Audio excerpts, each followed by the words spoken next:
All right, what I'd like to do now is get rolling here. With the panelists and combined with Craig and I, we have 59 Western States finishes. The 4 people up here and Craig and I. So there's a lot of experience. Hopefully, you're coming here to hear from experienced Western States runners. So what I'd like to start is just have each panelist introduce themselves, where they're from, how many Western States they've finished, and I haven't told you about this ahead of time. The one thing you wish you knew, one thing you wish somebody had told you about Western States before you ran it the first time. And we're going to go down the line this way. Stand up? Yes. Take that with help. Yeah. So Dan Williams, 21 times. First one was 1984. I live in the East Bay, Lafayette. Near Mount Diablo. Good training. Yeah. So the one thing, even though it was a long time ago, 1984, I wish my quads were in better shape. No surprise, right? It's the real deal. So, and to get them in shape, that's from running downhills. If you could find some long, sustained downhills, 4, 5, 6, 7 miles, and run downhill. I know it's kind of hard to do, but that'll get your quads in shape. The uphills, yeah. So much fun. Okay.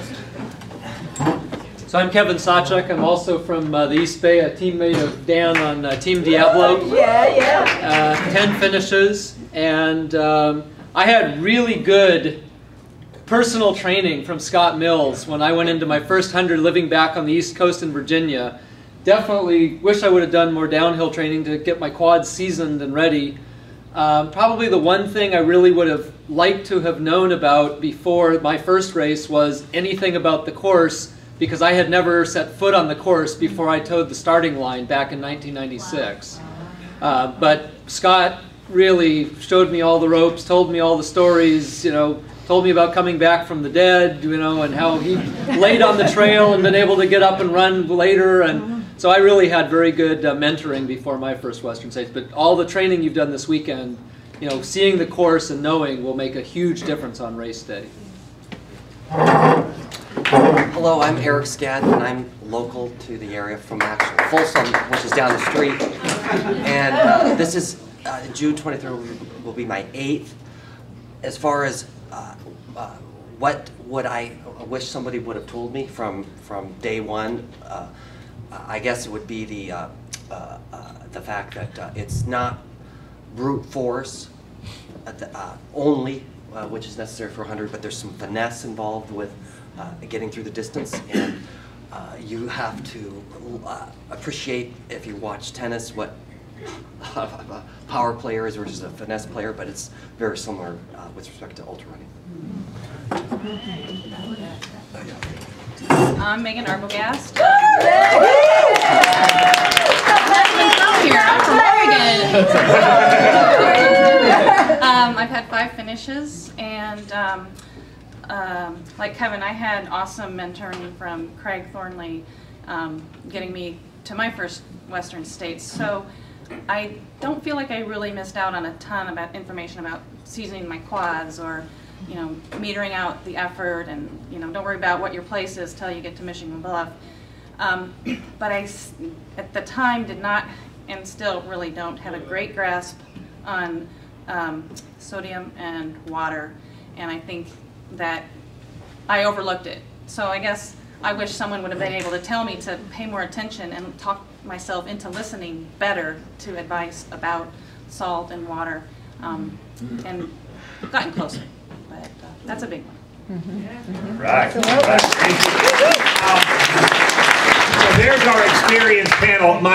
Oh, and by the way, Rory Bozio sends her regrets. She was scheduled to be the 5th participant in the panel. She has an unpredictable work schedule and wasn't really able to work it out for this evening, but is going to participate in our veterans panel that'll take place on the Thursday evening before Western States and Squaw Valley Live. So we'll have a chance to hear from Rory, who's been top 10 for the last couple of years and is a local runner.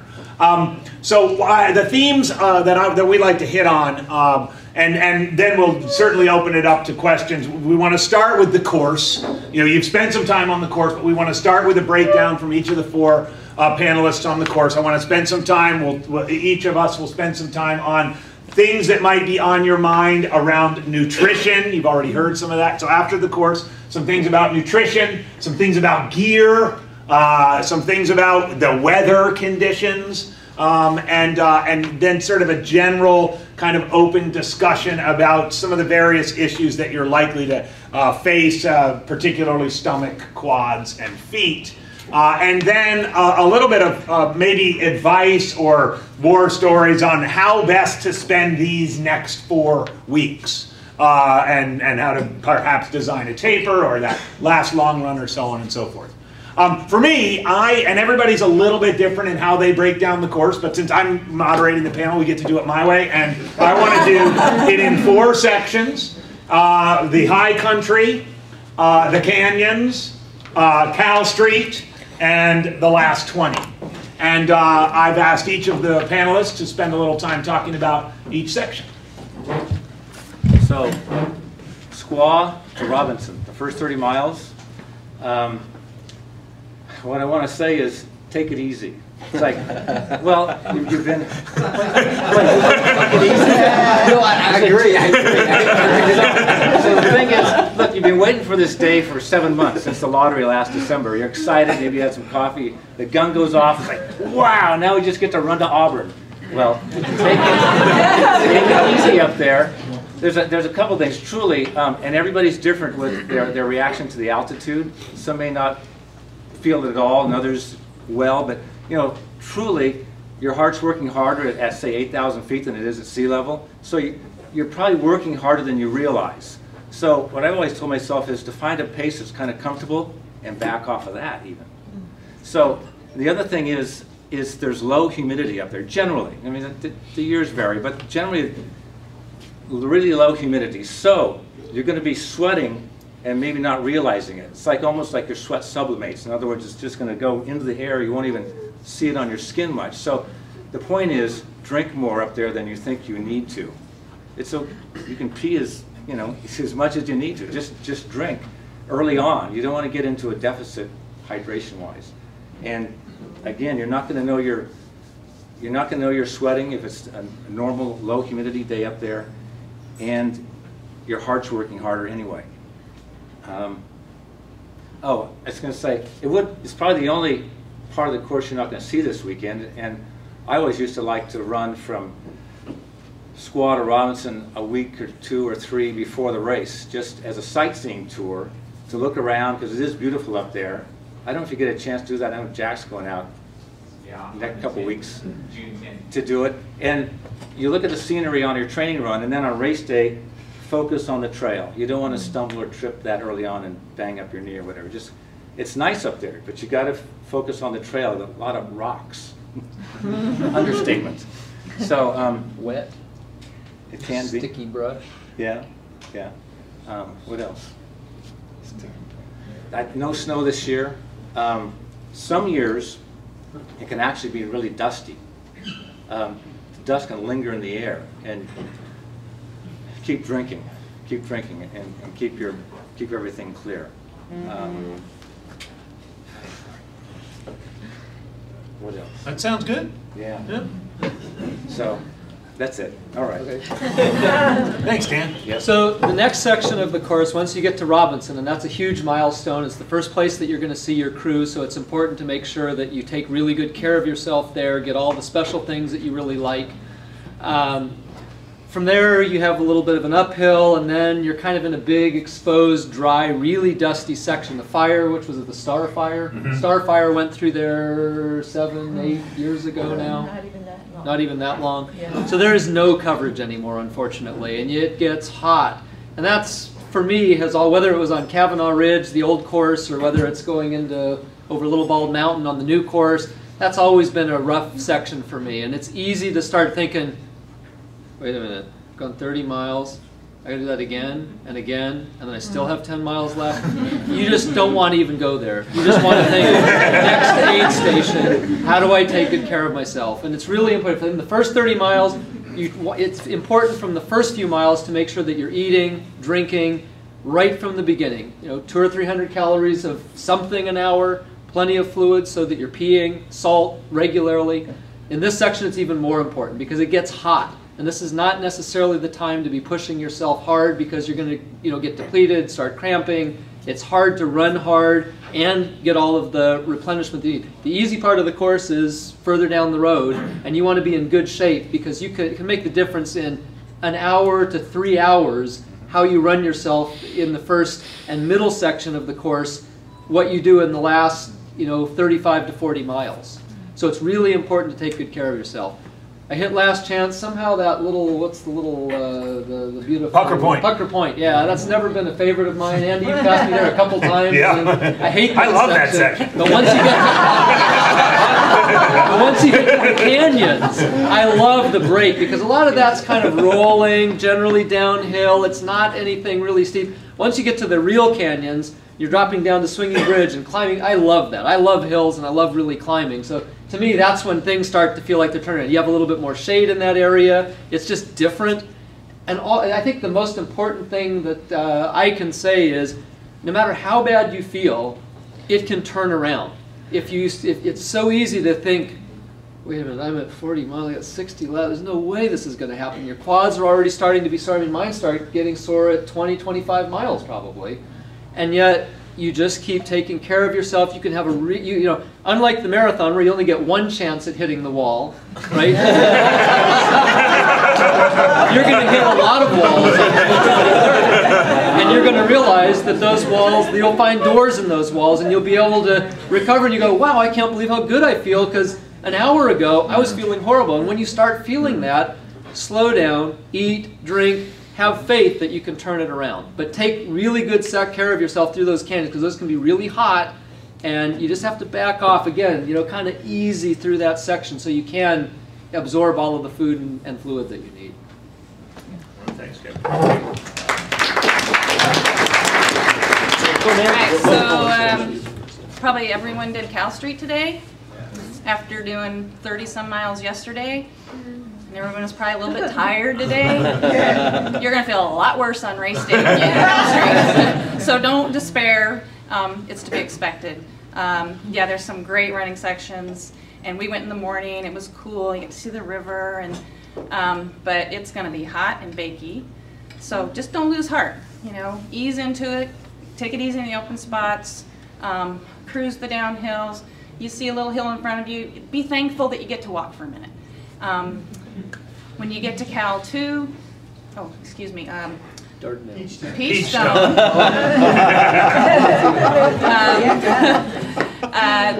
It's a pretty shaded area you went through today, pretty fast, lots of switchbacks, and all of a sudden you're down to the river, and you're like, yeah, well, remember, you're down there, but you have to go right back up. And you have to do that a few times, so keep that in mind. You got one, the 6-minute, 7-minute hill, walk up that, it'll be probably hot. That's not walking. This is as you're pushing. That's a 10-minute hill. 6-minute hill from Megan. Then you'll hit you'll come back down into the sandy bottom, and that can be a little treacherous. But when you pop back out of that and you're on the road again, realize you're only maybe 20 minutes away from the river, and that should be enough to get you up that last climb. And yeah, it's going to take you a little longer, but you'll get there.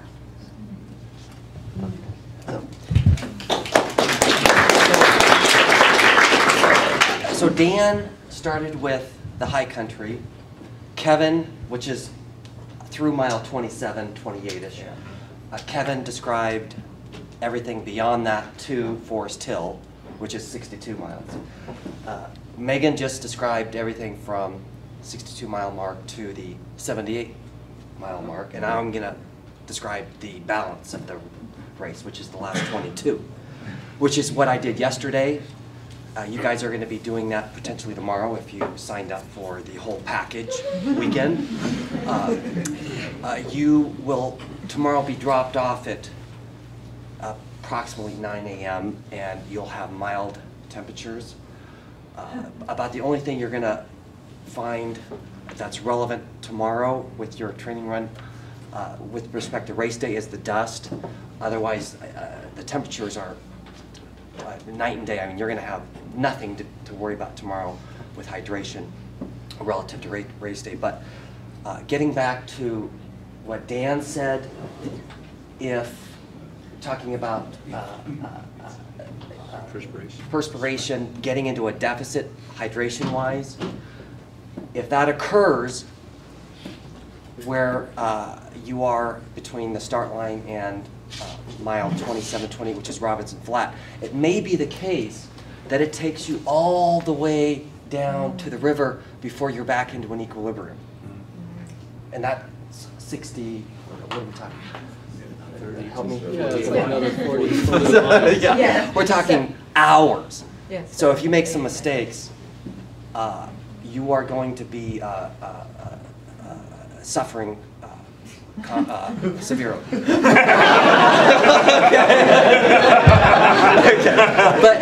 But the good news is, if you can get to the river, your core you cross the river, your core temperature drops. You have, depending on where you're at with your goal time, you still might have some heat to deal with your climb to Green Gate, which is a 1.8 mile climb from the river. But lo and behold, you get there. It's you notice immediately you are going from a deficit to an equilibrium back to normal bodily functions with your intestinal tract and your hydration and your perspiration, and you start feeling good, and you just enjoy that easy last 20, which is good opportunity to bond with your pacer if you have one, and enjoy the opportunities to get to the aid stations. ALT, there's lights. They have soothing, comforting voices, and then you kind of it's like going, you leave and you're afraid, you're back in the dark, and then you go to Brown's Bar, and you get to Brown's Bar, and I don't know if this tradition is going to continue, but you approach Brown's Bar and there's rock music, right? And it used to be the case you heard it a mile prior, and that was uplifting. You heard Rolling Stones or something like that, and you were anticipating it, and that helped the last 10 to 15 minutes necessary to get there.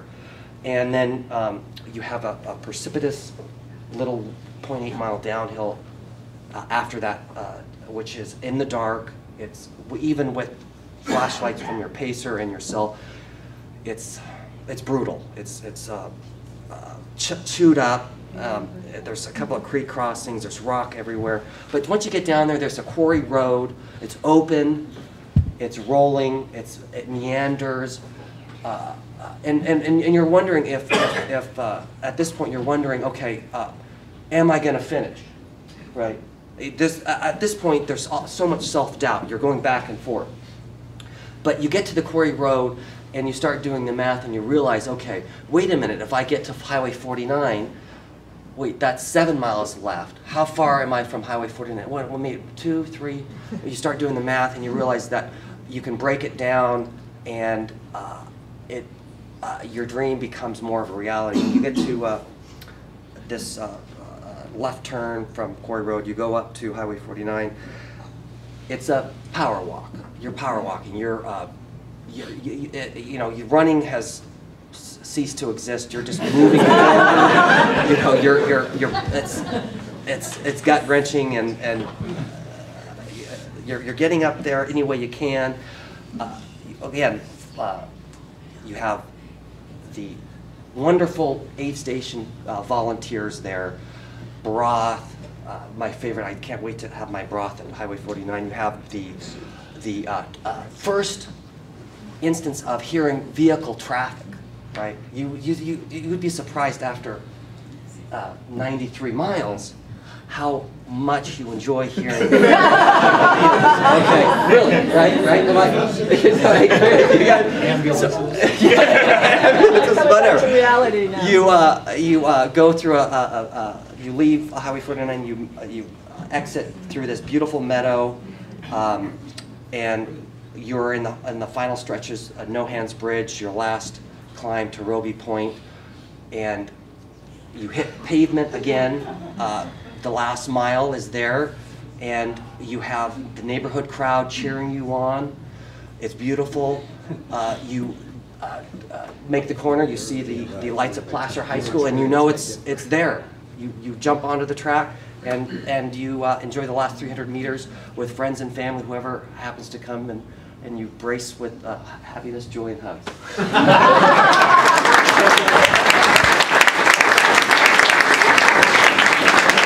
A couple of things that occurred to me just listening. Yeah.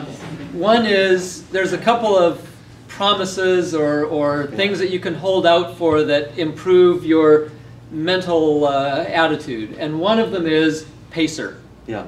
You can always say, gosh, when I get my pacer at 62 or for some 55, it's going to get better. And it does. Having that company, having someone to share that with, having someone that cares about you makes a difference. Number two, the night. If you're going through a bad patch, think of those two things. For night, you know, all of a sudden when you're feeling the blood comes back in from your skin because you're not needing to sweat as much and cool us down as much, and all of a sudden things often turn. My favorite time with on the course is in the evening through dark. From about 7 o'clock through 8:30. 6 to 8:30 time range, and you can get a huge burst. So if you're looking for something to keep yourself going and you're running short, pacer and nighttime. The other thing is there's a lot of little side streams. You go through rivers. You talked about crossing the river that we have to wade. There are also other side streams and rivers that you can at minimum wipe yourself off, artificial sweat, or that you can soak your legs in for a little while to cool yourself down, to get the grunge out of your crotch, and just to artificial sweat to make you feel better. So. Thank you. That's great. That's great. One of the goals as I was talking to Craig about having this event and talking to a lot of folks who might be on the Western States Trail for the first time, running the race for the first time, is to give you all more tools so that you can finish this thing. One thing that's become clear over the last decade or so is that Western States is more and more difficult to get into, and your one shot at running it is narrowing. And so we know that many of you who have come here this weekend and will come here again in a month are, you're putting a lot into this. Okay, a lot into it, financially, personally, emotionally, psychologically. So I hope as we roll out of this course description, you are starting to take away that sense that we really want everybody in this room to leave this thinking, all right, I'm going to finish that thing. Now, probably the number one reason for drops, I don't know if there's statistics on this, but probably the number one reason for drops are nutritional issues. Some form of stomach going south, some form of insufficient nutrition, some form of just running out of gas. And the old saying of if you can't run, walk. If you can't walk, walk anyway, is much more difficult when you just have nothing left in your system. So who's got on the panel? Let's hear two golden rules for nutrition. Eric. Drink before you're thirsty. This is in the program, by the way. Drink before you're thirsty and eat before you're hungry. Good one. Yeah. Dan? Well, with me, my career was so long. It's like I used to be able to eat maybe through Forest Hill and beyond. Now it seems like I can't eat after. I'm talking about solid food after about last chance. So the point is, I've got to drink my calories. So if your stomach starts having problems on your training runs, figure out what works best for you, where you can drink your calories. It can be Ensure or all these commercial drinks. I literally have to drink all my calories the last 60 miles now, and that's hard because you've got to keep the right concentration so it's not too concentrated or too thin, and like that. So. Megan? I think recognizing what you can eat in a race situation versus what you can eat in training, because training we tend to be a lot more leisure about coming to the car and eating a whole sandwich and BSing with our friends and go out for another 2 hours. So yeah, I can eat a ham and cheese sandwich, no problem. I'm going to have 3 of them at all my crew bags. And you get to the first one, you're like, I can't eat that. You're like, whoa, there goes my whole plan. So practice eating when you're running with intensity, and what can you swallow, and what are you not going to barf up, or shoot out the other end, you know, figure it out. You really don't want to ruin your race just because you couldn't find something to sit in your stomach. You know, it's more than heart and legs. So I've gone from my first race, I wouldn't say, I kind of overthought it. You know, I had you know, avocado and cheese sandwiches given to me by my crew, and I'd like take one bite and, you know, quietly put it in my fanny pack and run away, and, you know, felt guilty for having it brought to me. And then I would just, you know, eat goo. And that's pretty much what I do. I eat goo because I know I'm getting the calories, I know I can do it, and I try solid food early, but I'm running hard enough that it's just too hard to make a wad of spit in my mouth to swallow anything else. So those are good things to practice ahead of time, because you don't want to blow your race because you couldn't swallow something. Whatever you do, it's important to start early and have an eating and drinking plan. For me, when it's cooler, I'll have kind of a mouthful from a bottle every 5 minutes, and a little bit is a little bit easier to absorb than a lot. I have done anything from taking 2 goo in the entire western states and subsisting on soup and sandwiches throughout to basically having, you know, Cliff shots or goo through the whole race. It depends on what appeals to you. And you just have, it's good to, if you have a crew, it's really helpful to have, you know, a lot of options to choose from, because something may or may not just seem to agree with you very much that day. The early and often rule, because once you start that death spiral of dehydration, and then you're still trying to move and you're still needing to sweat, and your body diverts blood flow away from your stomach, and then your stomach almost, it can do that so well that your stomach almost gets a little bit ischemic. There's some edema. Sorry, I'm I'm a doctor, so I use all these big words. And then you get a little swelling in the lining of the stomach, and once you get to that point, it's really, really hard to come back. So when you start feeling that, just say, okay, time to back it off. I don't care what my time goal is. You know, finishing should be the goal. Time goals, whatever else are secondary. You back off, you eat, you drink, you go until it seems to turn around, and then pick it up, because you know, one of my years I walked my quads were so bad the very first year. I walked from Forest Hill to just past Green Gate. And, you know, then it turned around and I ran the rest of the way in. That was quad problems, but, you know, realize things can turn around. Don't worry that because you're walking for 3 or 4 hours that you're necessarily not going to finish. My piece on this, I would agree absolutely with having a plan. I think the single most significant reason why I've had success at Western States is because of my crew. And it's my wife and kids, and they're an outstanding crew. But I pledge that they will force me to do whatever I said I was going to do at a week before, not what I feel like doing in the moment that day. So I don't get to say I don't want that sandwich. Instead, I'll have water or something like that. The other thing is and I have a great deal of experience with what I'm about to talk about, and that's throwing up.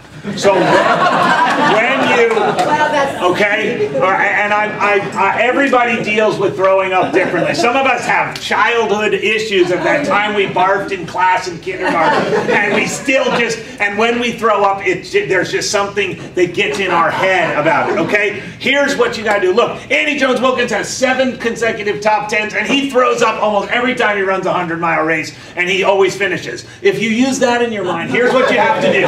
Here's what you have to do. Here's what you have to do when you throw up, okay? It's going to, I guarantee you, a percentage, 30% of the people in this room are going to have some sort of throw up event. Some sort of throw up event.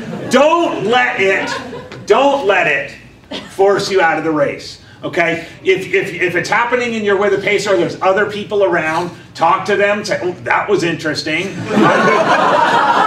My good friend Craig Thornley pacing me at AC, we left Idle Hour aid station where I had like a Gatorade and a ginger ale and M&Ms and potatoes, and I made it about 500 meters out of there. It was 2, and he was like, well, that was a rejection.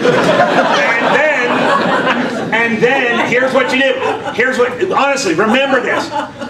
Think at that point you're starting over. Okay, first it's going to feel really good. Once you're through with the, getting all that, it's going to feel really good. And then you have to start over. You have to get in a little bit of salt, a little bit of water, chew on a little bit of crackers. Definitely, like Kevin said, slow down, get your heart rate down, and just start to put stuff back in. Don't say, oh, that feels so much better now that I threw up. I'm not going to eat another thing and I'll be good. Because it'll last about 10 or 15 minutes and you'll just crash into this death spiral of absolute self-hatred. So what you need to do, you absolutely need to do it. And then you slowly start to come back. You get into the aid station, you go back to the aid station. When you get into the next one, you're like, I just had a massive vomiting event back there. Please, someone help me. Put a sponge on my head or something. But please, don't let that drive you out of the race. It's miserable in the moment. It's miserable in the moment, but it definitely gets better. Once you clear that stuff out, it's like, and you're done. And then you just figure out those things, whether it's crackers, whether it's, there's all kinds of stories. It's like, oh, you wouldn't believe it. After I puked, all I needed was peanut butter filled pretzels for the whole rest of the day, and it was perfect. So please, please, please think about that. So we got nutrition. We've talked already in here about quads. Okay, the relentless downhills, okay, starting where Kevin talked about, just above Robinson Flat, top of Little Bald Mountain. Okay, you're talking like mile 31.5, all the way to mile 40, what would that be? 45, which is the swinging bridge. You're going downhill. That's 14 miles of downhill. Yes, a lot of it's gradual, but some of it's more steep, and that's going to work your quads. I know all of these runners have figured out the quad thing. What's the secret? Megan? Run downhill a lot. Yeah. Run downhill a lot. Yeah, repetition. Yeah. Repetition, yeah.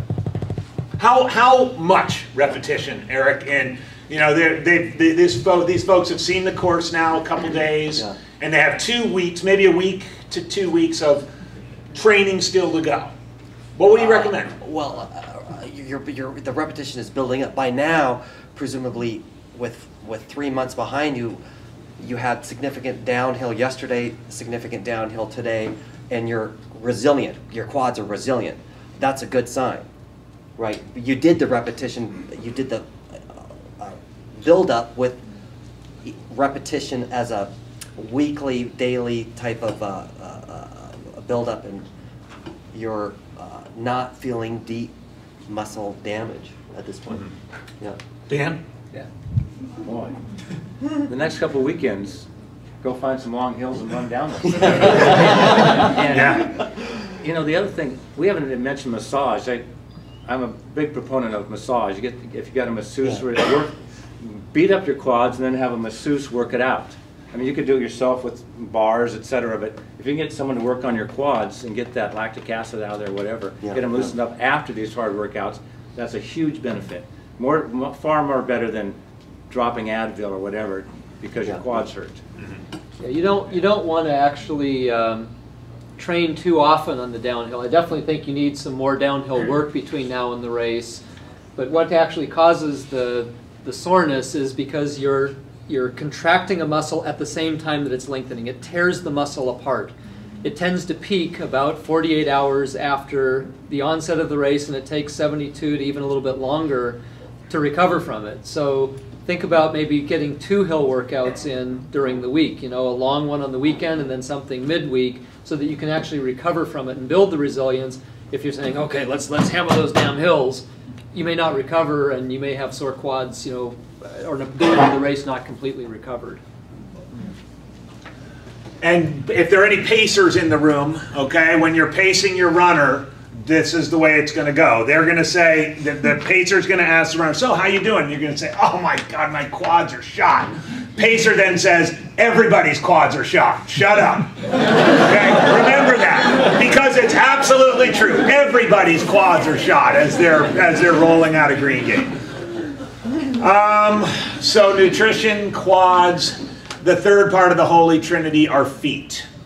Blister issues, those spikes that seem to emerge and just jam into the bottom of your shoes. You've probably done some work with your feet. Maybe even you've developed some blisters just this weekend, or some hot spots, or all of a sudden you're on these dry, dusty trails. Maybe you come from a more humid environment or something.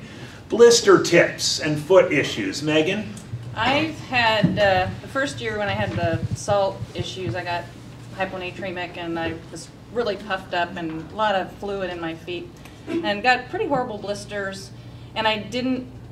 I live in denial so often, and I was like, oh yeah, I think I might be getting blisters like at mile 20.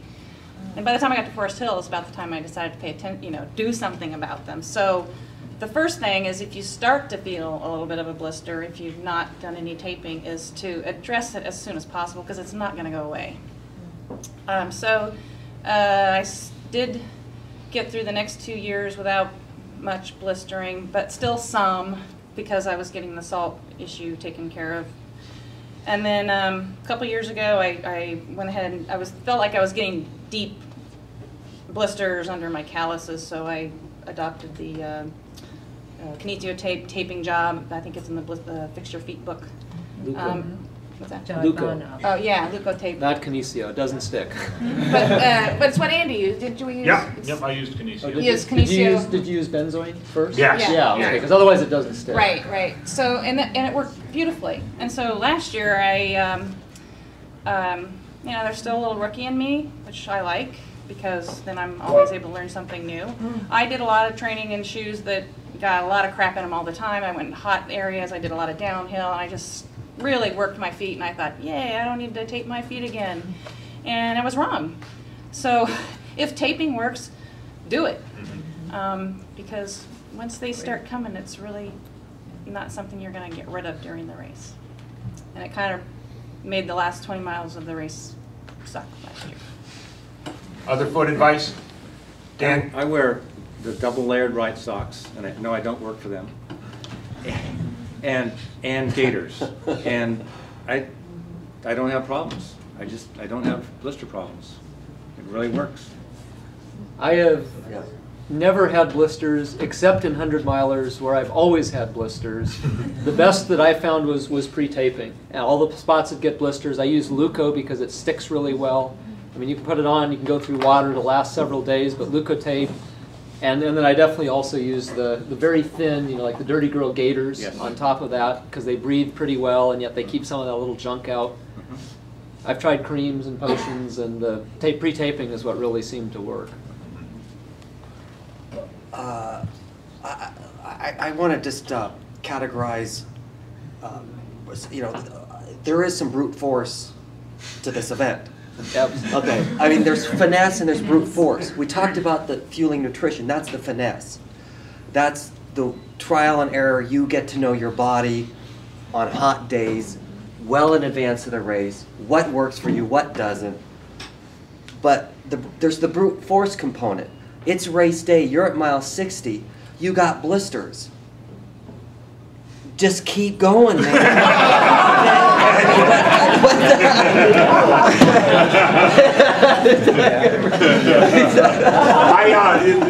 I do commend that John Von Hoff's book. If you are at all prone to foot issues, fixing your feet by John Von Hoff, I strongly suggest you. And mile 55 is a great place to get your blisters. I'm the medical captain there, and John Von Hoff is my blister guy. So yes, you can get your feet worked on at Michigan Bluff, and it makes a huge difference sometimes after having that treatment.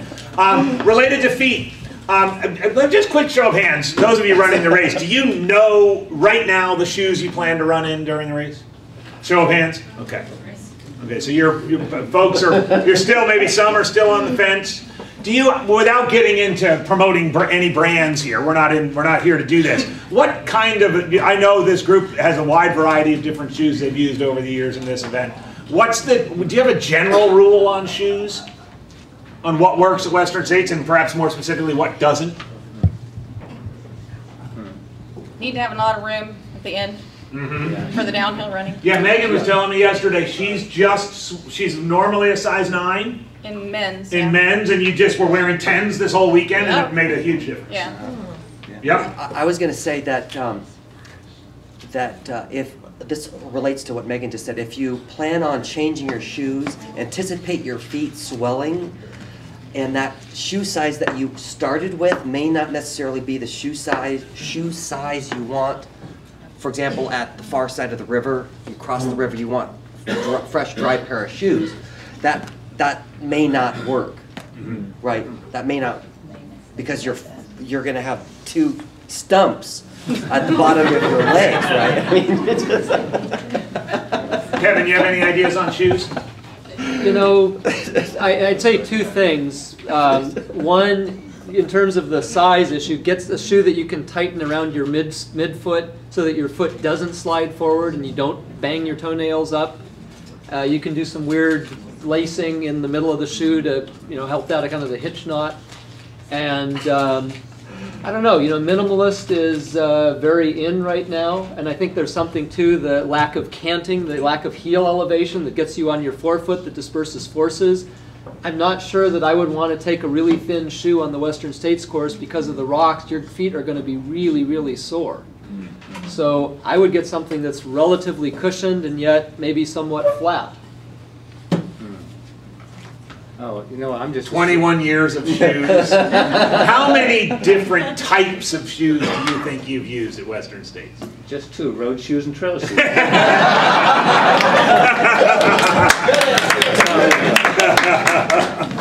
In the old days, in the fast days, you know, wear road shoes, no big deal. Feet aren't on the ground that long, but now anyway, trail shoes. I would just assume that everybody in here has tried and tried and tried several different kinds of shoes, and you're going to pick the best one for race day, and maybe have a spare in your crew bag down the road somewhere.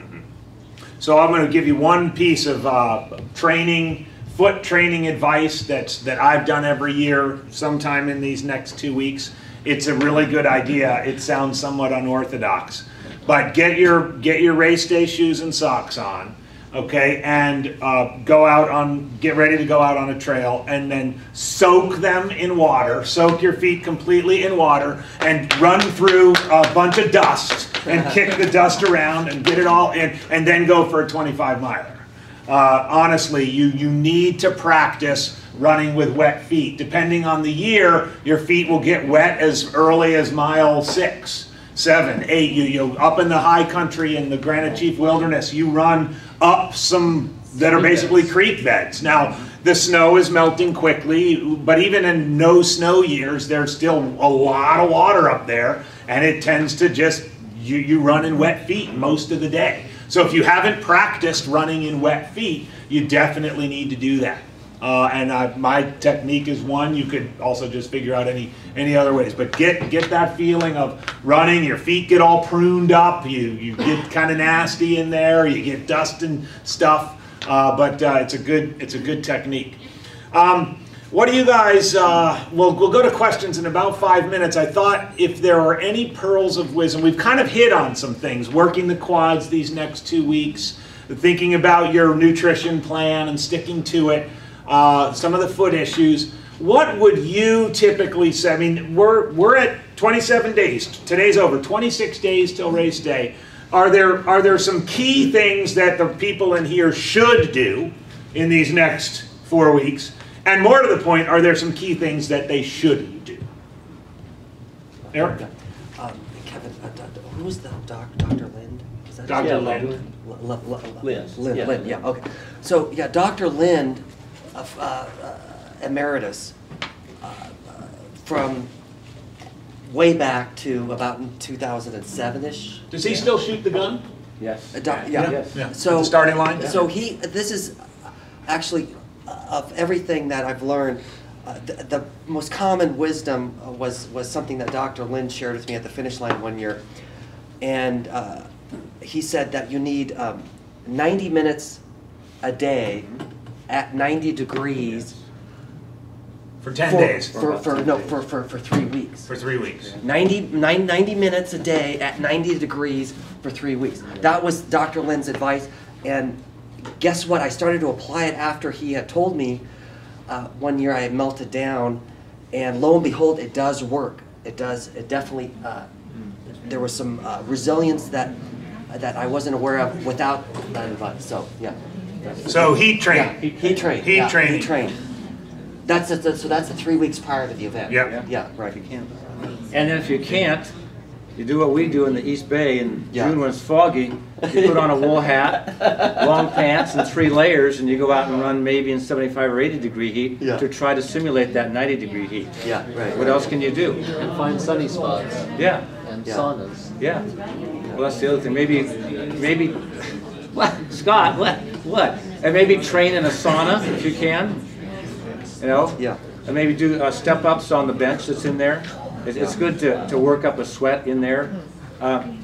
It can't hurt if it turns out to be like this weather on race day, and you're heat trained. Great.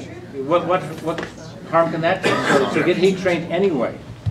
Assume the worst Yeah. with heat. Right. Yeah. Assume it's going to be 2006, 115 in El Dorado. Assume that, plan for that. Then it just feels great when it's only 100. So you really, I really can't stress that enough. It's going to sneak up on us, and we really haven't had a hot day since 2006. So I think we're due. I really do. And we're back on the high country. We're back to walking across the river. It should be fun in that way. I'd like to open it up for questions before some final remarks, but we could take any topic, anything, and perhaps something we haven't hit on yet. I've got a couple questions for everybody on this.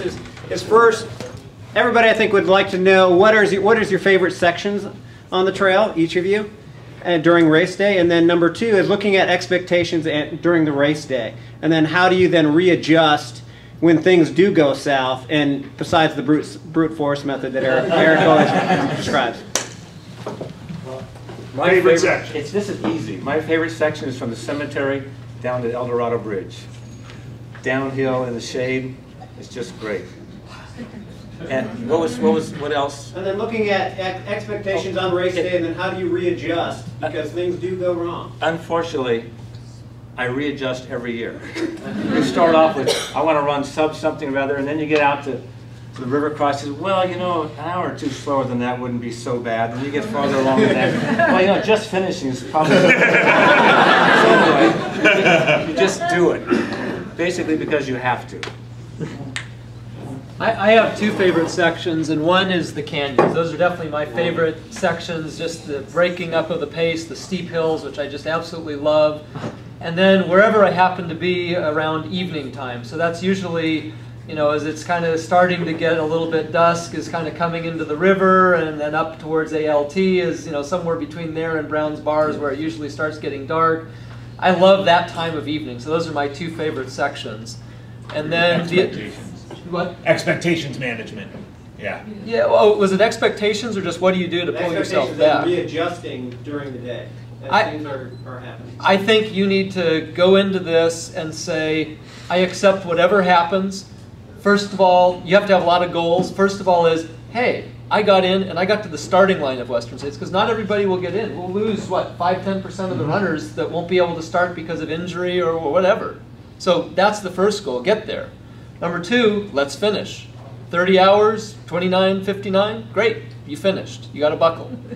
And then it's sub 24 or a time goal, and you have all of those goals because you don't want, especially in this day when it's so hard to get in, you know, the pain during race day, and I've heard this a dozen times, but it really, I've heard this from many people who have dropped out, the pain that you have during the race is going to be over by 11 o'clock on Sunday morning, no matter one way or another. The pain of not finishing is going to last another 364 days. 365 in a leap year. So I'm going to answer the question two parts real quick and give it to Megan. My favorite section is from the start up to the escarpment. Why? I get to chum around with Andy, right? You're always so grumpy. I'm trying to cheer everybody up, and you're like, you got a garbage bag on or something. When you, by the way, the only time I ever run that section is on race day, and I always make sure several times I look over my shoulder. I want to look at Lake Tahoe. I want to look at the Nevada side, take it all in, get to the top, and then it's, you know, game on basically from that point forward. But second of all, though, no, expectations are important because not only there's two responses. You have adjustments to expectations as you lead up to race day. Everybody goes through their own little reality check. Either you were pessimistic and then you become more optimistic, or the other direction, and then likewise on race day. But what Kevin said is, as far as race day though is concerned, yes, at some point, the last deep down desperate effort is, of course, to finish hopefully under 24 hours, 23 hours, 59 minutes, 59 seconds, right? Scott, I see him nodding over there. Of course, that ultimately is your fail-safe. That's your, not plan B, plan C, maybe your plan D. If plan B doesn't work, plan C doesn't work. Megan? My favorite section is definitely from the top of Bath Road, or the bottom of Bath Road, to the river, because you finally get to be with your pacer, and I just I feel like, oh, I've made it. I've made it to my pacer. Now I have this little, you know, wonderful person trotting after me in front of me, telling me stories, and it just really helps pass the time, and I can sort of get in my own little head of misery, and they're just chatting away, and I really, really appreciate a good pacer, and there's just something really awesome about getting to the river, because, I mean, the other side is generally the easiest part, and it does get cooler, and it's runnable, and it's nice, but there's something sort of finishy about the river, too, and getting cooled off in the river. As far as expectations go, I always aim high, and but I'm not. But I also, like, you know, I don't take myself that seriously. So if I'm like, yeah, maybe I'll be top 5, and then it's like, yeah, I'm in 8th. Ooh, I hope I can hold on for 10th. Or, and again, you're just sort of like, but you know, the ultimate goal is to finish and just enjoy the experience and the course. It's just awesome, you know. It's just like the best thing in the world. So. Thanks, that's a great question. Not to sound flip, but honestly, my favorite part is the track. I said that not to sound flip, because for me, just because of who I am, that is just a culminating moment. Those 275 meters around that track, I just get filled with so much emotion that I just don't have in any other place in my life. That, I mean, it's part of the thing that drives me there to not drop out every year, is because I know that 270 meters or so around that track is going to be incredible. And by the way, this includes some times where there were 3 guys on the track at the same time, so it's not always low stress. There was in 2009, I think I was in 10th place, and the 9th place guy was finishing as I got in the track, and when I went around the back corner, the 11th place guy came in, and we were sprinting and racing right up to the end, like Nikki Kimball and Cami Semick did last year in the women's race. Questions? Another one. Yeah, right here. What about keeping cool? Ice in a vest or bandanas? What do you like to do to keep cool in the canyons? Tricks for keeping cool? I like to use the bandanas that you can put ice in, wrap it around the neck, be aware that they flop, so get a way to tuck it in your shirt. I'm ready to invent something. I'm not sure what it's going to be, but little ice bags for the armpits and a couple for the groin. I'm not sure I'm going to get them to stay there. And keep them cold for a long time would be good. But ice when you can get it, and you know, stuff it in your shirt and under your hat. In 2006, which was a particularly brutal heat year, I found that, especially in the canyon, so down in Deadwood, after you come down and then you begin the descent to Devil's Thumb, about 150 meters, ascent, right, to 150 meters of flat, there's a spring. I'm pretty sure it's always running. It's always running. And I've had drunk water out of it too. Everyone's on their own on that one. But that spring, but I'm not condoning that activity, but I've been doing it for 12 years. That's a great place number 1 to really soak yourself, spend the 30 seconds, because you have a 35 to 45 minute climb up to Devil's Thumb. The bottom of El Dorado, I know some people have gone off and you have to clamber down some rocks, but you could actually go completely into the creek. I know you do that, right? I have. You have done that. But they also have buckets with sponges at the bottom of El Dorado. And then absolutely don't overlook Volcano Canyon. That's the 3rd one, and sometimes can be hotter than the other 2, and that has a great creek to just douse completely. You cross that on foot, so you could just douse completely in that one. And then if you're a faster paced runner, you know, say under 20 hours, and so you're still going to be in the daylight going down Cal Street. There's a few creeks along there that I definitely would recommend you do the same thing. The sort of golden rule of trying to stay wet and cold as long as possible. But those are three key places. That spring, if you want to go off the bridge in El Dorado, or knowing that they have sponges, and soaking in Volcano. Yeah. Let me just add to the question, or to the answer. And I want to see if Dan wants to add to this observation that I've noticed, is that the observation is everybody's wearing backpacks with a hydration pack, which is the latest accessory. When I started ultra running, I looked back at the programs, and I was observing what accessories they had. They had these tool belts with bottle holders, and guess what? That's not a coincidence. I mean, you go out on the trail, it's hot, it's dusty, and you douse yourself with water.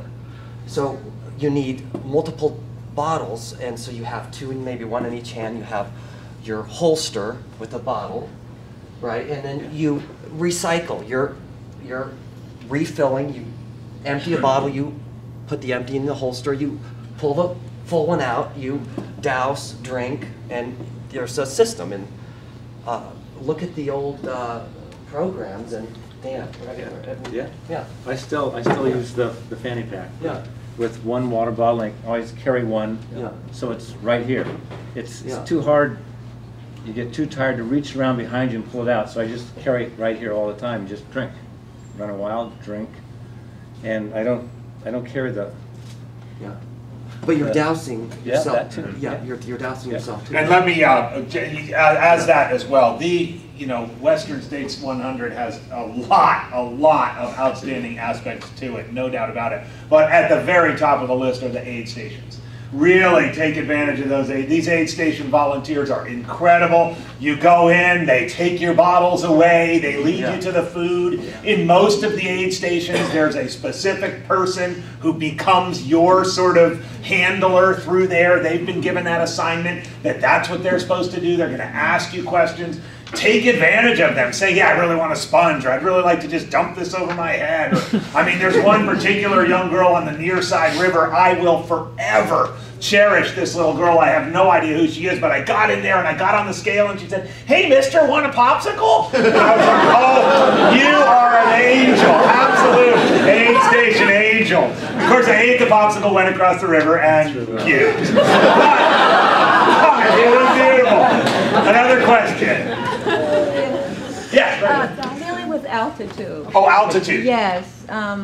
If you don't live like you, for instance, you live in the East Bay, how do you deal with the altitude? Altitude tricks.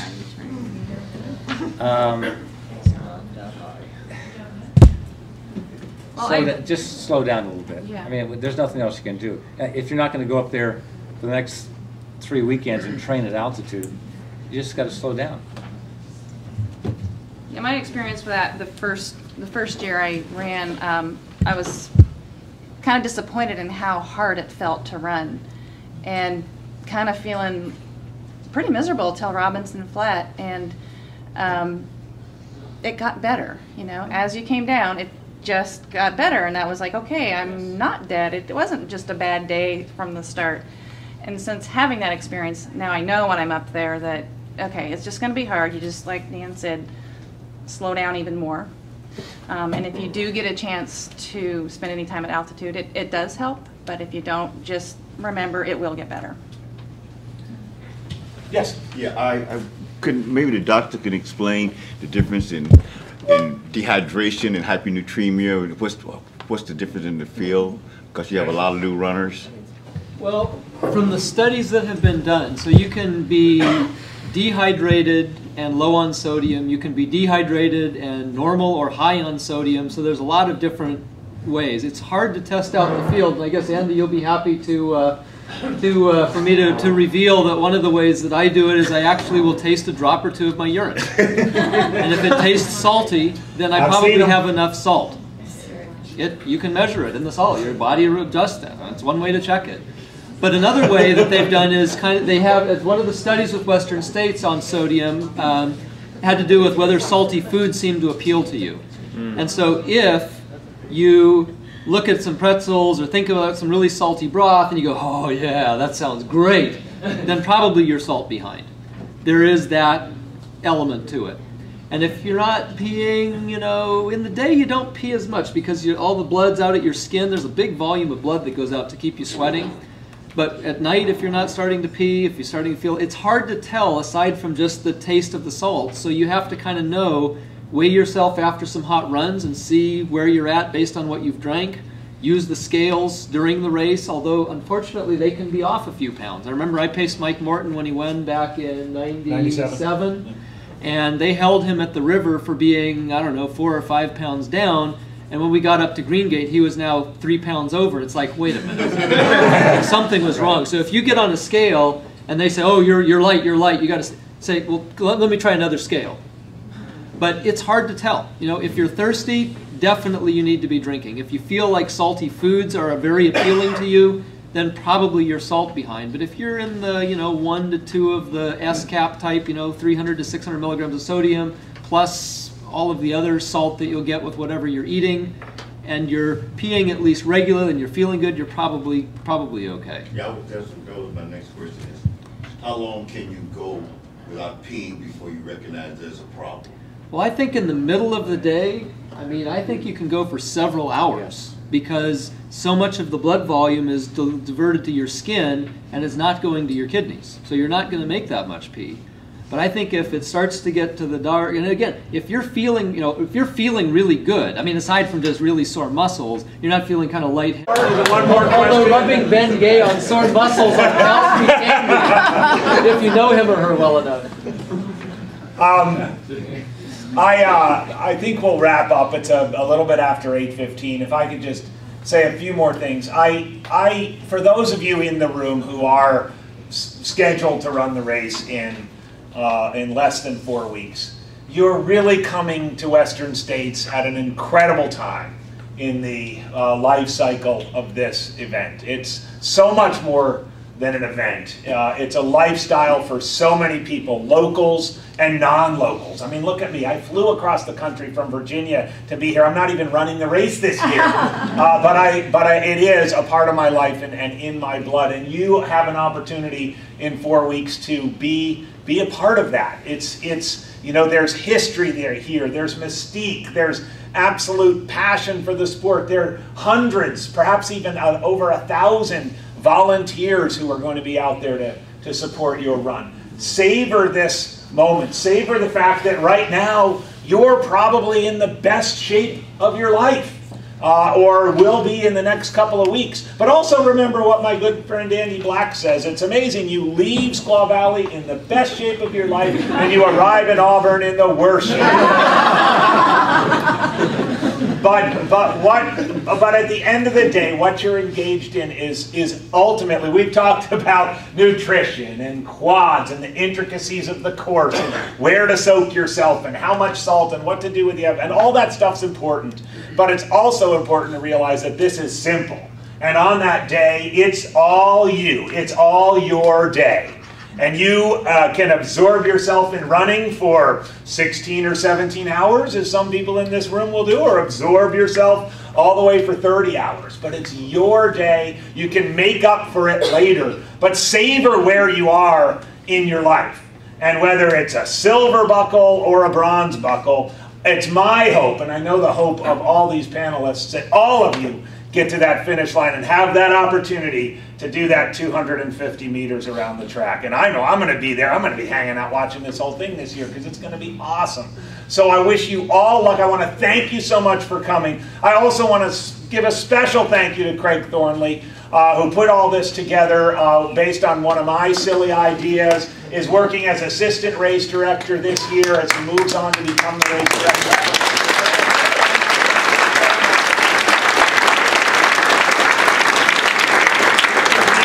Do you have any final thoughts, please?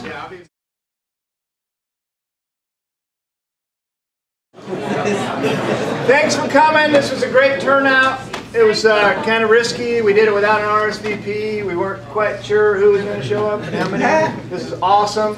Obviously, there's a hunger for this kind of knowledge and experience from these folks. Hopefully, we'll do more of this in the future. Montrail picked up the tab for the room.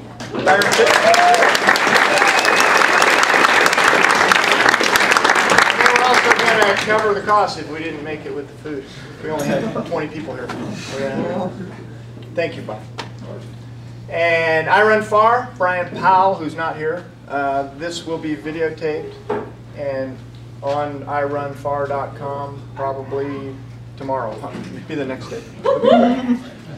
I want to introduce a couple of board members that are here, Western States board members. John Trent is the president.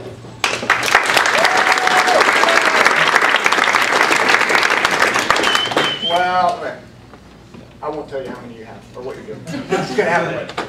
Mo Livermore.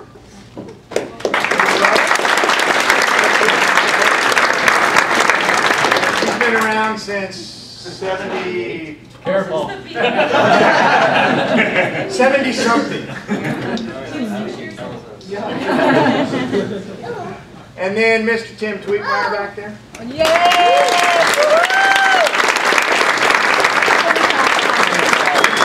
President, and obviously a lot of so without further ado, I'm going to introduce the guy who thought of this. He came up with the idea to do this. He and I have a really strong bond, surrounded by this race, and it's grown over the years. We met here. And unfortunately, we're both at 8 finishes. We wanted to get 10. I'm going to have to defer mine. And unfortunately, Andy's not going to be able to run this year because of his knee injury. He has 8 finishes, 7 straight top 10 finishes. My good friend.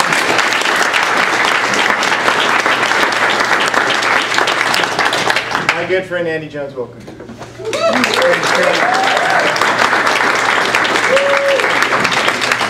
Thank you, Craig. That's a really nice introduction. It reminds me when Tweet was doing the awards last year. He goes, "Wait a minute, how'd this guy get top 10 again?" So it won't be happening this year. But wow, I am thrilled. I am thrilled to see so many people here. And I want to jump right into getting a sense of the room here, okay? Because we have a really great panel. And we've kind of been chatting about how we might want to angle this talk. So what I want to do first, I assume many in this room have been part of the training camp weekend in one way, shape, or form. And what I'd like to know, and we'll start sort of at the bottom of the food chain and move up. If this weekend has been your first time on the Western States course, raise your hand. First time on the Western States course.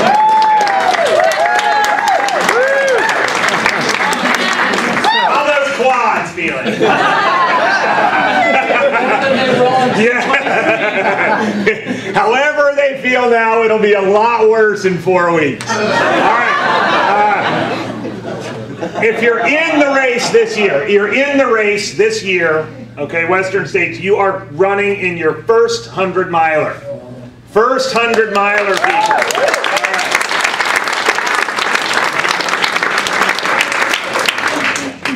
Okay, now, everybody in this room who has finished, I'm an educator by trade, so we're doing a little interactive. Everybody in this room who has finished any 100-mile race, any single 100-mile race, please stand up.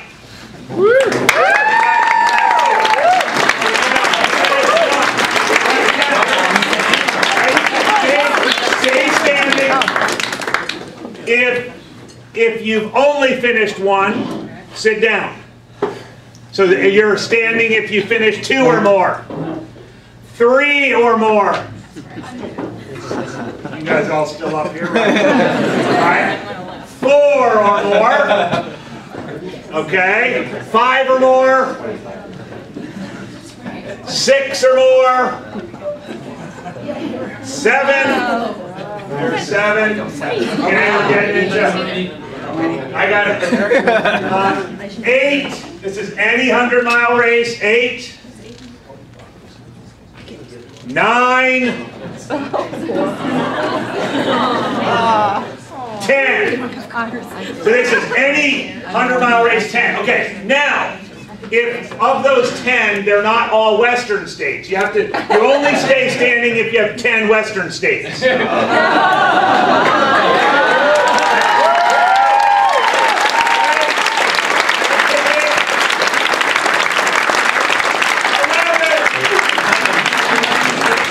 it's only Western states. 11, 12. Yeah. Look at this. Karsten, Scotty, and Tim. Yeah, let's hear it. 13, 14, here comes Tim.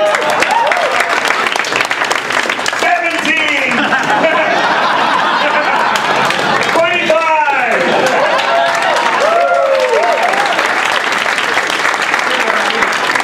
Oh, I missed you. 21. Sorry about that, Dan.